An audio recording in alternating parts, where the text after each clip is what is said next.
Hey, a little tea with Tasha. I just wanted to make another video about when you're meeting somebody in the beginning. I think it was 2 points that I wanted to go over. One is when you're meeting somebody, they're going to try to sell you a dream. That's kind of what it is. They may talk about things that they've done with other people or trips and, just who they are. Just listen. And none of that applies to you. None of that applies to you. Like I say, men are actions, not words. Just kind of see where it goes, and don't get caught up in a moment of, like they say, oh, we're going to have so much fun, or we're going to travel, or we're going to do this. Until they put it into action, it's nothing. Don't let them get you into that little moment of hope or whatever.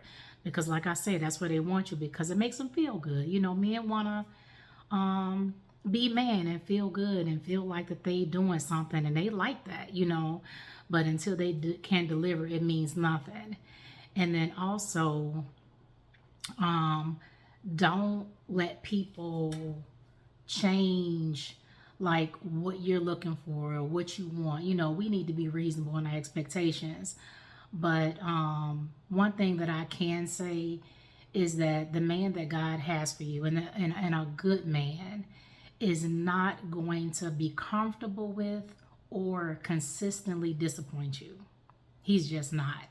He's not going to be comfortable with disappointing you. It's not going to be something that he does often. And if he disappoints you and he doesn't really care, man, let it go. Because a real man and a good man is going to be uncomfortable with disappointing you, and he's just not going to let it happen often. It's going to have to be something that is out of his control. If he's comfortable disappointing you, it's nowhere. It's not going to go anywhere. Because I remember my niece telling me, she was like, God is going to give you an awesome love story.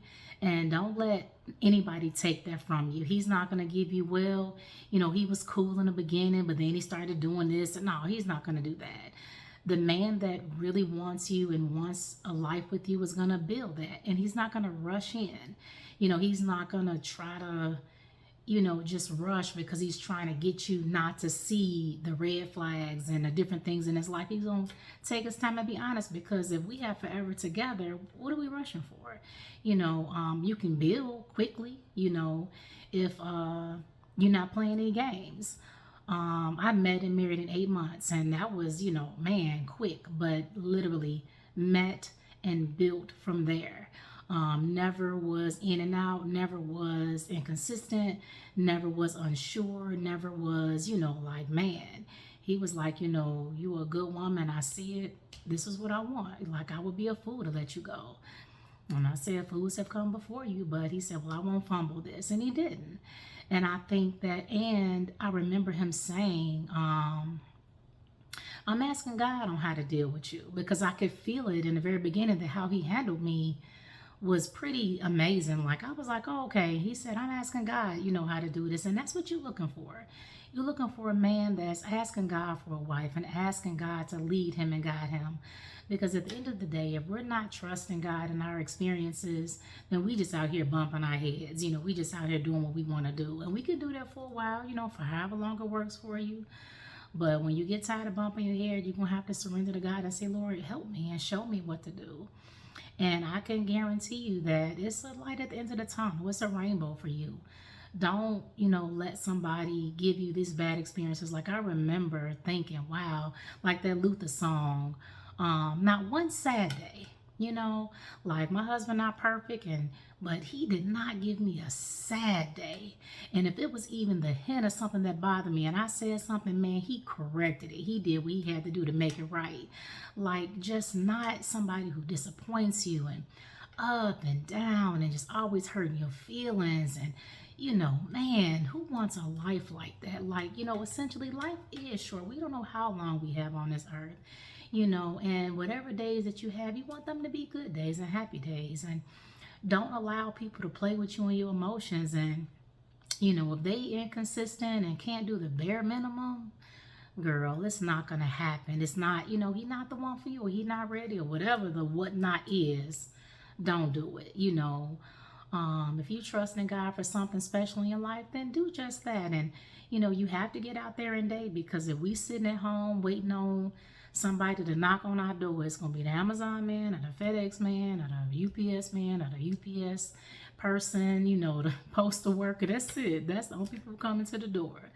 Like, we have to have enough courage to get out there and meet people, so we can start trying to choose and select from what's out there. But enjoy your process, and enjoy the fact that you're going to get out there, you're going to meet people, and you're going to learn. You're going to learn how to be strong. You're going to learn how to say no. You're going to learn, because you're going to get tired of being burned. And don't let these men make you feel like you've been burned so much, and then you don't trust nobody. No. Use your intuition, use your wisdom, use what you know, and you put it into effect, and keep those guards up and keep those boundaries in place. And don't share all of your vulnerabilities, because men listening, and they listening for the playbook on how to treat you. If you say you have issues with this, yeah, well, then I know what to do, and I know what to do. No, let them talk, and let them lead by example, and let them lead by what they doing. And if they fail to, then hey, like I say, 100 first days, keep going. Keep going. Don't give up. But don't allow them to sell you a dream, or don't allow for them to sell you that potential. Look, we in the third quarter of life, at least the third quarter, maybe the end of the second, but it's no more about potential. It's about who we are right now, what we're willing to do right now. You can't be looking at like, trying to make it work. No, if it's for you, it's gonna fit. It's gonna fit, and it's gonna fit. You're not gonna have to force that square peg into a round hole. It's not gonna be a very difficult situation. It should flow. It should be pretty simple. You should click, you should be able to resolve conflict fairly quickly and easily. I think that's the one thing in a relationship. If you can't resolve conflict, it's not going to work. And if you can't keep yourself in enough control to be able to resolve conflict, then it's not going to work. Don't allow people to get you in your feelings and your emotions and not hear and listen to what they're saying. Don't let people Jedi mind trick you. Try to tell you something is not. No, it is what it is. I see what it is. And, be genuine in your experiences. Hey, see where it goes. Every step builds on the next step, builds on the next step. And, one day it'll happen.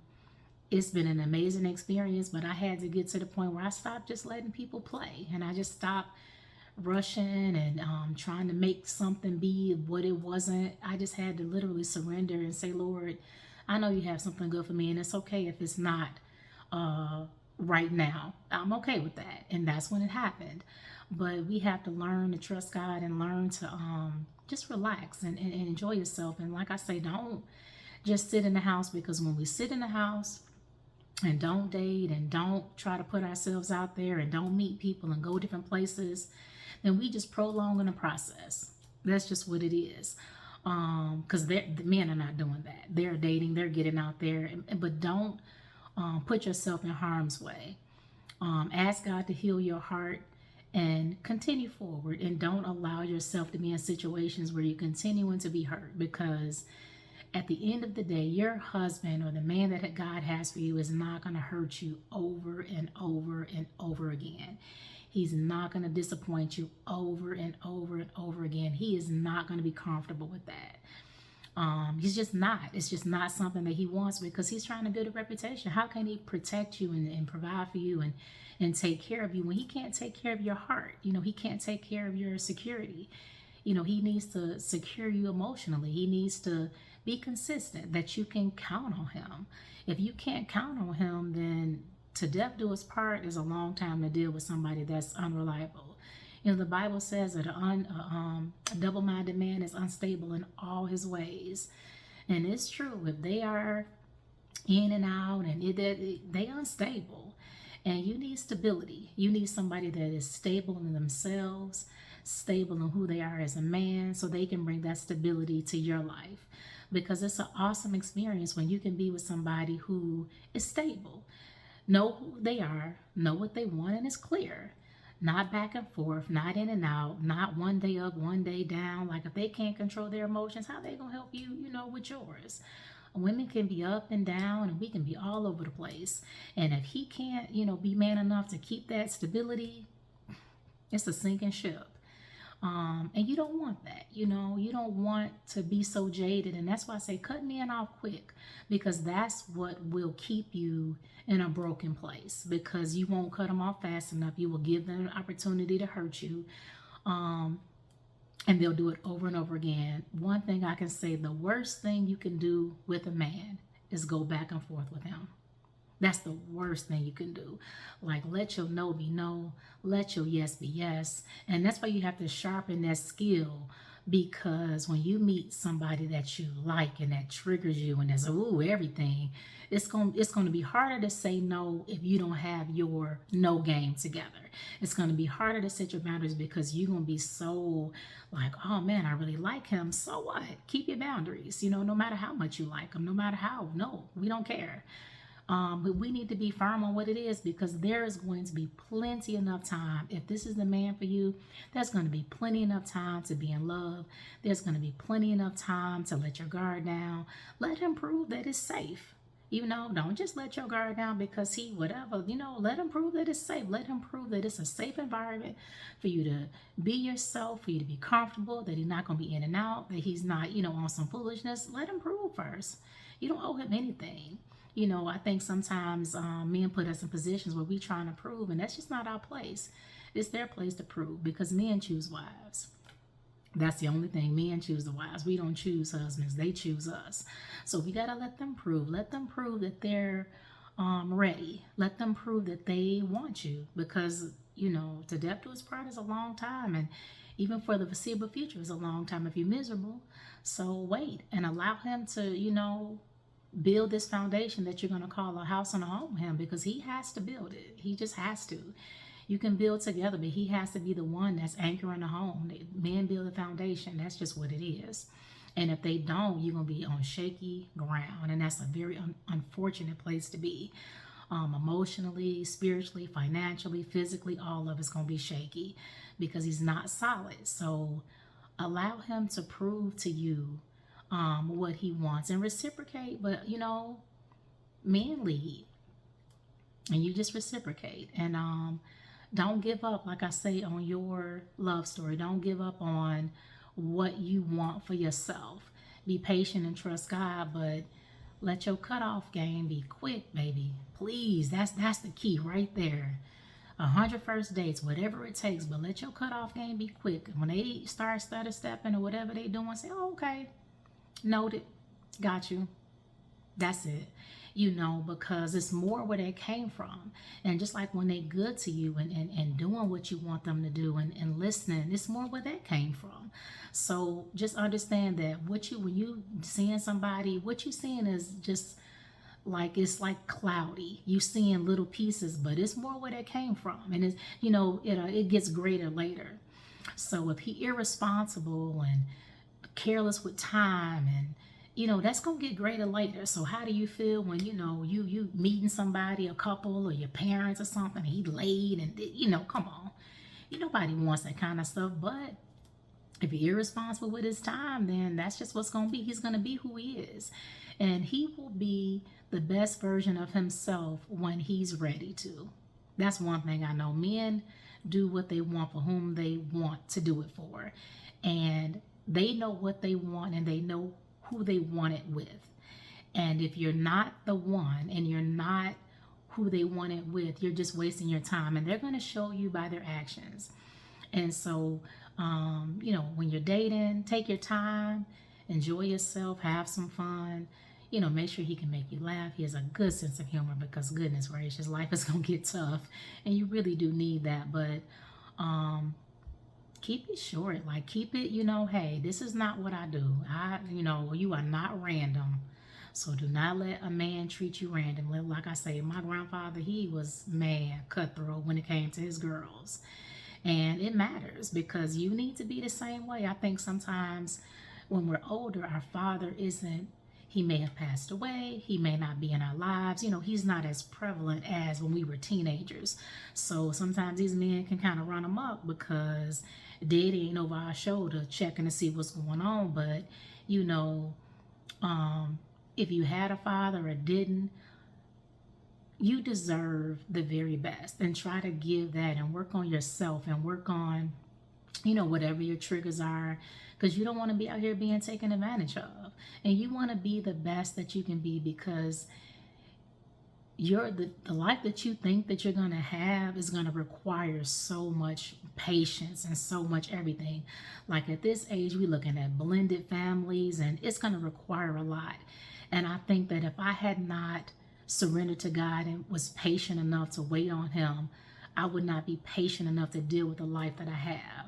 So, you know, God is preparing you through your experiences, but you also have to know that if you want an amazing life, you're going to have to make some sacrifices, and you're going to have to grow up, because being patient with people and you know, your bonus children, and, you know, being patient with your children in front of your spouse, and it just can get complicated really easy, and you just really have to have that patience, and let God build that patience now, so that you're not struggling in your marriage. Because it's one thing to get married and go through all the, oh my God, you know, the ring and all that, but it's a whole marriage after that, and it's going to require a lot. You know, it's going to require, you know, you praying and praying for everybody, and everybody, you know, everything that's going on in your house. Like, you may inherit, or you probably most likely will inherit more children.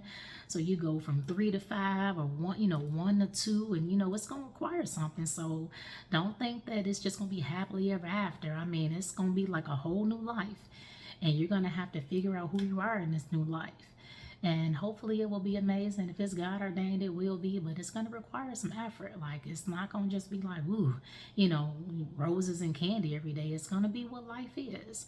But if you have the right partner, you can get through it. You know, you can go through those next steps and those next hurdles. But you got to build some of that discipline and some of those habits now. Just how to say no to the bad and yes to the good. And when somebody shows you who they are, believe them, let them go. Don't waste your time. Don't give them chance after chance, because they don't deserve it. They don't deserve it. If you're a good woman and they can recognize that, men know what it is, and if they plan, they're gonna play. And if they're not accountable and trying to grow and do right, then you don't want that in your life, because what it takes to get there is gonna take to stay there, you know. And it's gonna have to be consistent, building on being responsible, building on being consistent, building on, you know, just showing up for each other. And that's another thing. If they don't show up for you, they don't want you. When things get hard and when you're hurting, and, you know, they just don't. Men know what showing up for you means. And when they refuse to show up, it's because they don't want for that attachment to deepen, so that now they're kind of like, you're needy and you're this and you're that, when, you know, you're just looking for some support. So I don't know. I just wanted to leave you with some encouraging words to just pray and be grateful for the life that God has given you, the opportunity to have a second chance and to grow and learn. But if you want a better life with a partner, it's people out there. It's a lot of good men out there that want the same thing. They want a good woman, and you have to, you know, take care of their heart too. But if they're not right for you, I think what I can see, and I'm a hairdresser, so I have seen and been over the shoulder of a lot of women. And the number one mistake that I see is they let the wrong man waste too much of their time, take too many of their good years, lower their self-esteem, undercut their confidence. And then by the time they get out, they're like, gosh, where do I go now? I have seen it time and time again. Don't let the wrong man waste your time, because he will, because he has nothing better to do. This is a little tea with Tasha. I hope you've enjoyed it. I have myself. Blessings to you all. And man, can't wait to see you again.